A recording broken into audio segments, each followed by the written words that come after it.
Ready, Kenneth? All right. Well, good afternoon. We see the devastation of the opioid epidemic every single day. Every day we lose more Kentuckians to fatal overdoses. Every day more children fall into foster care or kinship care because addiction has either stolen their parents' lives or their parents' ability to be parents. Every day we see domestic violence, human trafficking, and child abuse driven or worsened by this drug epidemic. The opioid epidemic is the challenge of our times. It is tearing our communities and our families apart at the seam. It is threatening our very future. From day one, I have dedicated myself and this office to finding real solutions to this epidemic, to try to create a better tomorrow for future generations than our current generations face today. Through our first 3 years, my office has provided over $8 million in funding to drug treatment centers all across Kentucky. We provided another $2 million for the Rocket Docket program, trying to get those who are addicted out of the criminal justice system and into treatment as quickly as possible. We've launched the Kentucky Opioid Disposal Program. We've announced a Dropbox partnership with CVS. We've cracked down on rogue doctors and rogue Suboxone clinics. We've hosted numerous community drug forums throughout the Commonwealth. We have introduced legislation that would fund drug treatment, prevention, recovery, and law enforcement efforts, and we have filed 7 lawsuits against opioid manufacturers and distributors for fueling this epidemic. Every day, this work becomes more pressing. Extremely strong drugs like fentanyl and carfentanil have flooded Kentucky and are taking more lives than ever. Just Monday, officials announced that the Owensboro Police Department and the Davis County Sheriff made 18 drug trafficking charges in the county that included the distribution of carfentanil. That drug is so strong that just a fleck is deadly. But how did we get here? We are in the middle of this epidemic because some multinational companies decided to put their profits above the lives of our people and families. We are here because these companies intentionally flooded Kentucky with extremely dangerous and addictive drugs. And these companies knew how dangerous their drugs are. They knew that countless Kentuckians would fall into addiction, yet they flooded our communities anyways. We know that 80% of heroin users begin their addiction through prescription pills. So here we are. Fatal overdoses in this state are up 11.5%. We now lose 30 Kentuckians a week. Those are 30 family members, friends, or neighbors that we will never see again, that are never coming back. These companies that put us on this destructive path refuse to accept responsibility. So we are going to hold them accountable. To date, we've filed suits against 7 companies: Pharmaceuticals, Johnson & Johnson, AmerisourceBergen, Janssen, Cardinal Health, McKesson, Mallinckrodt, and Walgreens. Today, I'm announcing that we are filing our 8th lawsuit against Teva Pharmaceuticals, a Delaware-based pharmaceutical company, for their promotion of highly addictive fentanyl-based cancer drugs for off-label use. Teva's products were approved for a narrow use to treat cancer and end-of-life pain. But for Teva, that was not profitable enough. So Teva intentionally promoted its deadly opioids for non-cancer, non-end-of-life pain treatment. Teva pushed its sales force to promote its products for migraine injuries and wound dressing changes that were not approved uses of such powerful drugs. In one instance, a sales representative in a different state alleges that 99% of the doctors in her territory that she worked with to prescribe these drugs were not oncologists and did not treat cancer pain. Why? It's simple. Because the more Teva sold, the more money it made. Moreover, Teva had the largest amounts of opioids per gram sold in Kentucky over a nearly 10-year period. Our suit claims that Teva also took steps to conceal its deceptive marketing and unlawful conduct by funding and working through unbranded marketing, third-party advocates, and professional associations. Teva sales representatives regularly left out any information on addiction caused by long-term opioid use from their sales conversations with doctors, prescribers, and despite having knowledge of suspicious prescribing, Teva as a company failed to implement policies and procedures that would allow its sales representatives to report suspicious prescribing. One of Teva's drugs, Actique, delivers fentanyl into the bloodstream via a lollipop. That's right.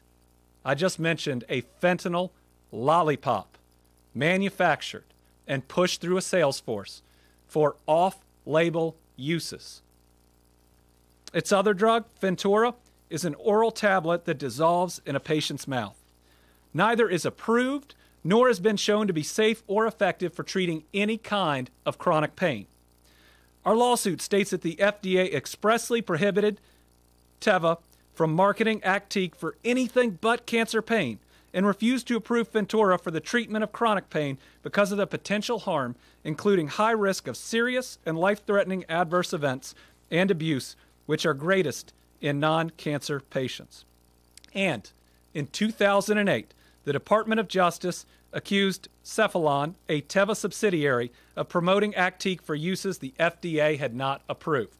Cephalon agreed to settle the charges for $425 million. Teva has not admitted wrongdoing or changed their actions, but instead continues to fuel this opioid crisis because it's profitable, because they can line their pockets while our communities are devastated, because they care about their bottom line and not our families and not our people.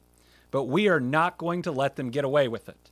If they won't take responsibility, if they won't be accountable, if they won't volunteer to be a part of the solution, we are going to drag them into a Kentucky courtroom and make them answer to our families.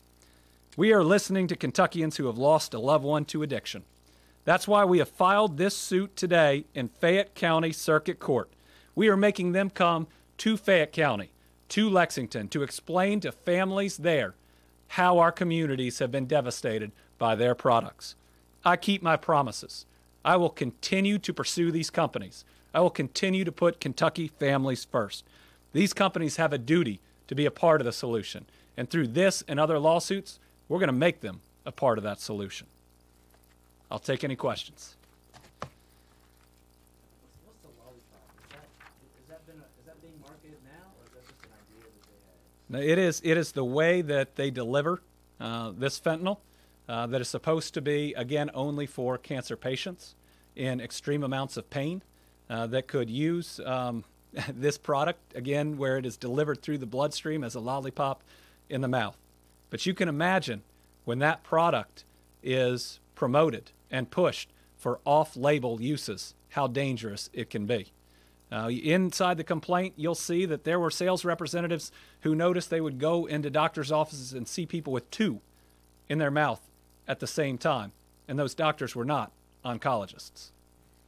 Any evidence that kids got a hold of these? I think of lollipops, I think of children. In this instance, it is one that would be delivered by putting it in the mouth and treating it like a lollipop. We don't necessarily have examples of it being marketed to children, but these and other drugs have certainly caused addiction in children. And just by promoting it for so many uses, just by flooding Kentucky with numbers of these drugs that we knew should never, ever be here, yes, that made them available in those medicine cabinets for children, and ultimately, I believe, likely caused addiction in children. In general, I noticed that the complaint has a lot of redactions. Yes. Some of them are a line or two. Right. Some of them are entire paragraphs. What is the nature Mm-hmm. of that information? The redactions in the complaint are where we've had to base allegations on what's called ARCOS data. ARCOS data is data that is maintained by the DEA. And the only way we were able to get that information from the DEA was through an agreement where we agreed to redact it in public documents. Now, I will tell you, I don't think that information should be private.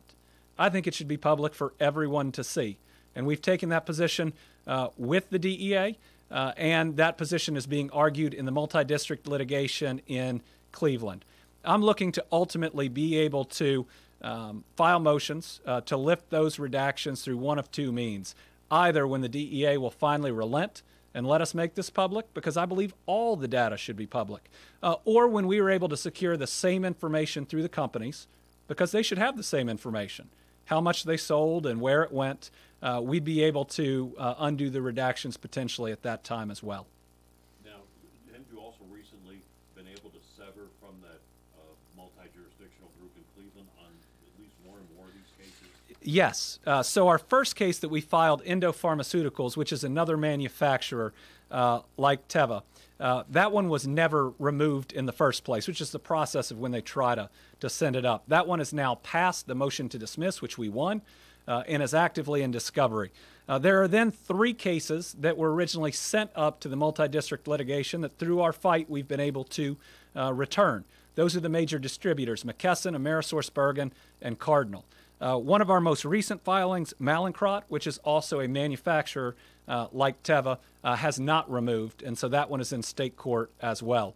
So right now we have 5 of our 8 currently moving in state courts, and the other 3 we are still fighting to return to state court. Anything moving on the 5 that are in state court? Well, Endo is now actively in discovery, and that's the period where both sides can seek information from the other, and that is a very active stage in litigation. I believe many of the others are in kind of the motion to dismiss phase where they claim that we don't have claims. We expect to win each and every one of those suits, and that's when that discovery stage will commence. But they're moving. I mean, I'm never satisfied. And my office will tell you that I always want these cases to move faster, but they are moving. You mentioned some of the things that they had done earlier, basically defying what they were told they could market this as. Absolutely. Are there not criminal penalties that these companies could be liable for? Well, we have not identified on a state level any criminal penalties. Instead, we've alleged violations of state Medicaid laws as well as consumer protection laws, but discovery may unearth different information. At the end, this is going to be the first time that we can truly dig down. We know that these companies knew that their products were addictive, but let's get the documents. Let's see who knew what and when. And I believe that we will paint a fuller picture when we are through discovery that will show that these companies put their bottom line over the lives of our families, and that they knew that this would kill the amount of Kentuckians that we have seen. This is your 8th lawsuit? Yes.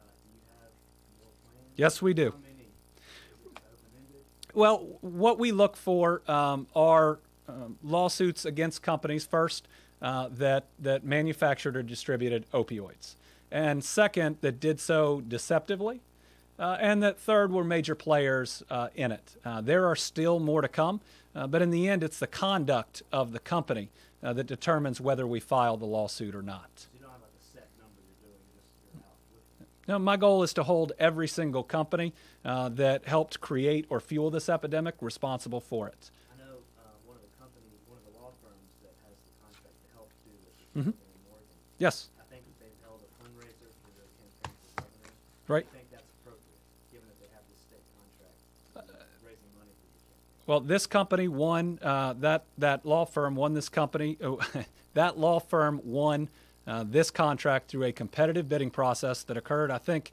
almost a year and a half ago. I believe there were 16 others that bid on it. The entire process was transparent and is available through open records. It was scored by a group of merit and non-merit attorneys. I think I only hired one of them with an extensive amount of experience. And it's only because of having a partner like this on the outside that we can separately file 8 cases against some of the largest companies in the world. These companies would bury our office in costs that would have to be paid by the taxpayers but for this type of contract. And this law firm has been a good partner. They have put up all the resources that it takes to take on 8 of the largest companies in the world. Following up on what Adam said a little earlier, do you have any number in mind how many potential companies might be out there that you could be going after? We don't have a specific number in mind, but I'll tell you that as long as I'm Attorney General and we continue to identify companies that played a role in this and have culpability under our state Medicaid and consumer protection statutes, that we will continue to file these lawsuits. I have a few off-topic questions, if that's Okay. Appropriate time. Yep. We're, I think, less than 2 weeks out from the election. Right. Just